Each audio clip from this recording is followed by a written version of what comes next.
My name is Chris Pruitt. This is my informative speech. Here's my note cards. So let's go. For many years, my youngest son has had a desire to go into the military. The specific branch that he would like to go to or go in is the Navy.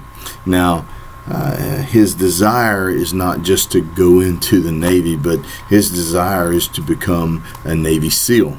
And because of this desire, it made me want to know more about the SEALs. So I decided to do a little research and do my informative speech on the Navy SEALs. Now, in 1962, President Kennedy wanted to establish a team, a SEAL team. And in response to it, the Navy said, you know what, we're going to try to develop this elite fighting machine. So the Navy took the final steps to make it happen. By taking members of the underwater demolition teams, they formed SEAL Team 1 and SEAL Team 2. The teams were trained in maritime and riverine environments, which means that they could take their fights to the rivers, coastal lines, the deltas, the swamps, and different things like that. They could do most of their fighting within the water.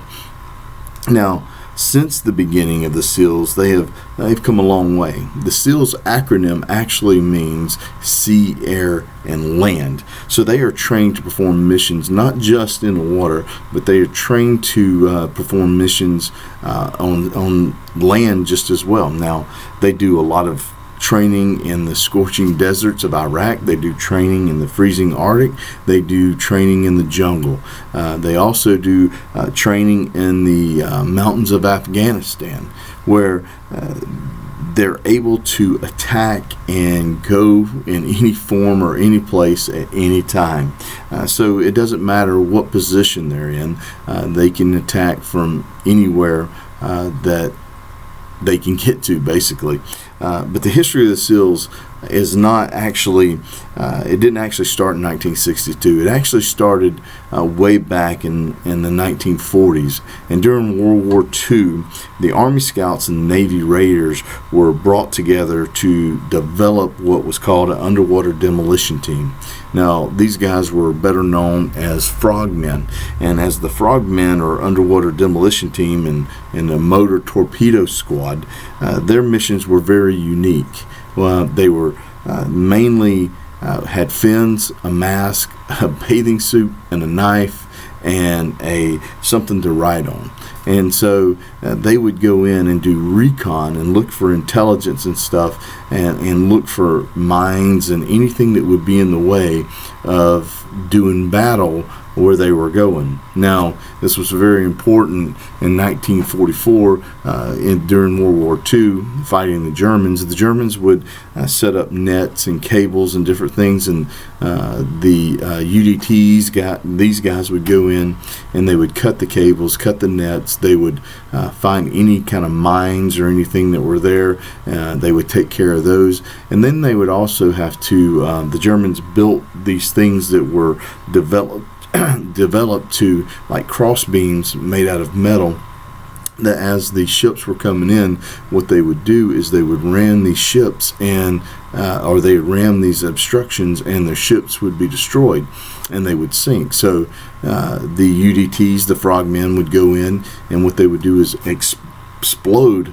these massive things so that the ships could come in.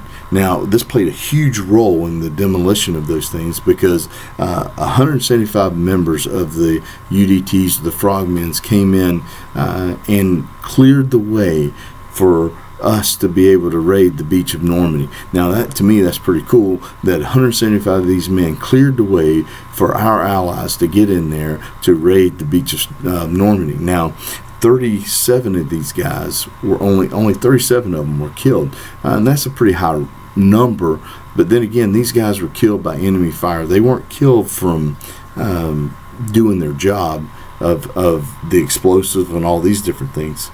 And then they kind of moved on. And in 1945, the UDTs had another huge role in taking down or invading the beaches of Okinawa.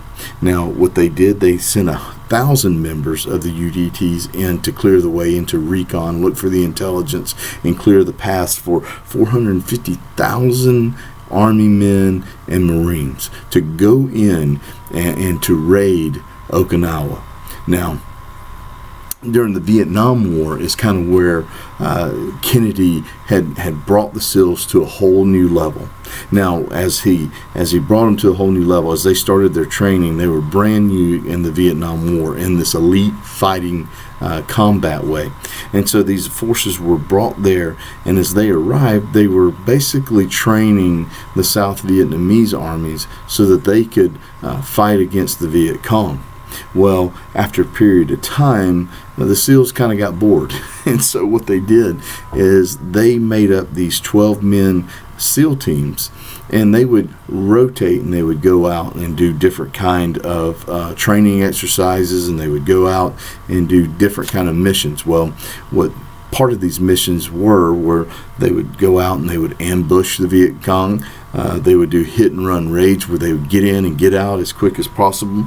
They would do personal recovery. They would do intelligence recon. They would do all kinds of different patrols.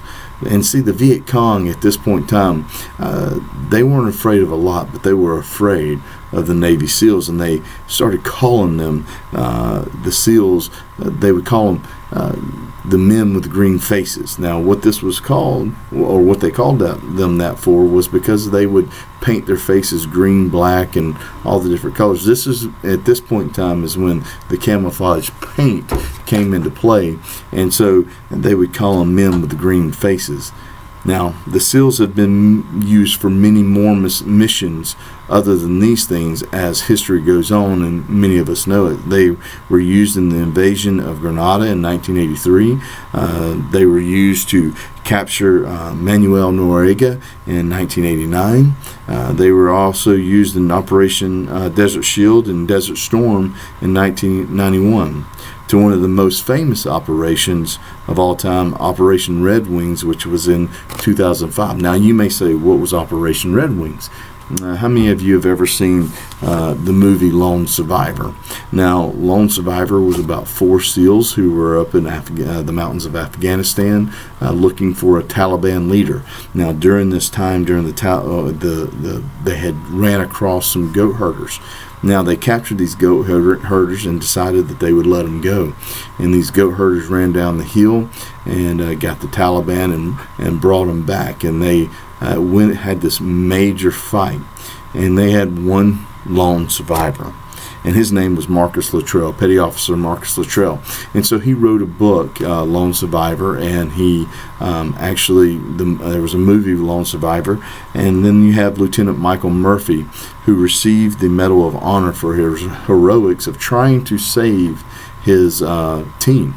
Now, there were 2 other guys who were killed on that day, but it was an amazing, amazing story of courage and what the SEALs are actually made of. Now, there was also the rescue of Captain Phillips. Now, many of you may have heard of the movie Captain Phillips. He was rescued from the pirates of Somalia in 2009, to where one of their most famous assaults was the killing of Osama bin Laden in Operation Neptune Spear in 2011. Even after crashing a helicopter, they were able to go in, capture Osama bin Laden, and kill him in his compound. But see, the SEALs, as highly elite as they are, and all the different stories and all the things that we read about or see in the movies, it takes so much more to become a SEAL. It's just not that easy. And one of the books, a great book right here, is the Finishing School by Dick Couch, and it was something that I read to see a little bit about what it takes to be a SEAL. Now, I'm going to tell you some things. To begin with, you have to have a very high ASVAB, which was almost like a SAT or an ACT type score. You have to have 170 or a 220. It's according to what you're looking for or what you're looking to do. So you have to be very smart. physically, it's one of the most grueling things. You have to be able to swim 500 yards in 12 minutes and 30 seconds. You'll be able to rest for 10 minutes. Then you have to do 50 push-ups in 2 minutes. Then you rest, do 50 sit-ups in 2 minutes. Then you rest and you do 10 pull-ups in 2 minutes. And then you rest and you run 1.5 miles in 10 minutes and 30 seconds. Now that's a lot. Now that you've been through that, you have 6 months of BUD/S training. There are 3 phases in BUD/S training, and this is the hardest of it all. The first week you have 8 weeks of the toughest, most mental toughest thing that you have to go through. And during that time, they have a week called Hell Week, which during this week, 2/3 of the classes will drop out. So physically and mentally, they're just trying to break you down so that you can become a SEAL. And what they do is if they stop or want to get out, they have to ring a bell. And when they ring that bell, they're done. They're done with trying to be a SEAL, and they're kicked out. And then they have to go through another phase of diving school and another 9 weeks of land warfare training. And at the end of that, it's graduation. And it's an amazing feat for these guys to become SEALs. So as you can tell, there's much more to being a SEAL or being in the Special Forces than just saying, hey, I want to be a guy who does that. They're not just guys that are we see in the movies or in the books that we read about. These guys are men and women who have sacrificed their lives, and they're sacrificing their time for us to live and be free as Americans. I had tremendous respect for them beforehand, but after doing my research and doing my informative speech in this assignment, I have so much more respect for them now. Thank you.